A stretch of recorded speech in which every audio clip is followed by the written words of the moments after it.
Sai Dharam తేజ్కి accident అనే విషయం అందరికీ తెలిసిందే. చాలా చిన్న యాక్సిడెంట్. ఎందుకంటే కామన్గా జరిగేది. ఆ రోడ్డు మీద ఇసుక ఉండటం మూలంగా స్కిడ్ అయి పడిపోవడం జరిగింది. ఆయన త్వరగా కోలుకుంటారు. కోలుకోవాలని మనస్ఫూర్తిగా నేను ఆ దేవుని కోరుకుంటున్నాను. అలాగే దయచేసి ఎవరు కూడా వీడియో బయటలు పెట్టే ముందు కొంచెం ఆలోచించి పెట్టండి. ఎందుకంటే నాకు తెలిసిన యంగ్స్టర్స్లో హీఈస్ ఎ మెచ్యూర్డ్ పర్సన్. ఎందుకంటే నాకు తెలుసు అతను ర్యాష్ డ్రైవింగ్లు కానీ ర్యాష్గా వెళ్ళే వ్యక్తి కాదు. అటువంటి వ్యక్తి గురించి ఈ టైంలో కుటుంబ సభ్యులు ఎంతో టెన్షన్లో ఉన్నారు.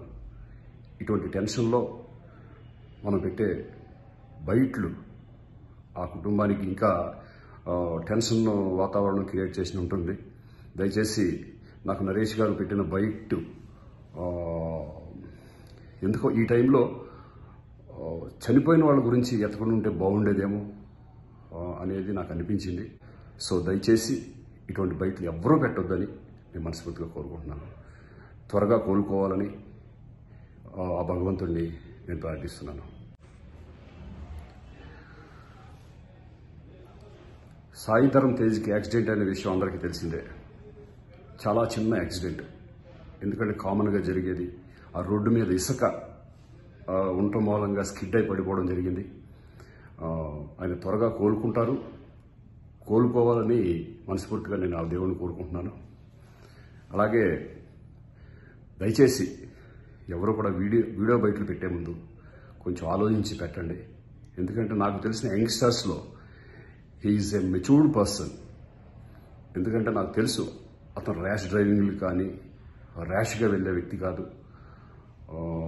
అటువంటి వ్యక్తి గురించి ఈ టైంలో కుటుంబ సభ్యులు ఎంతో టెన్షన్లో ఉన్నారు. ఇటువంటి టెన్షన్లో మనం పెట్టే బయట్లు ఆ కుటుంబానికి ఇంకా టెన్షన్ వాతావరణం క్రియేట్ చేసి ఉంటుంది.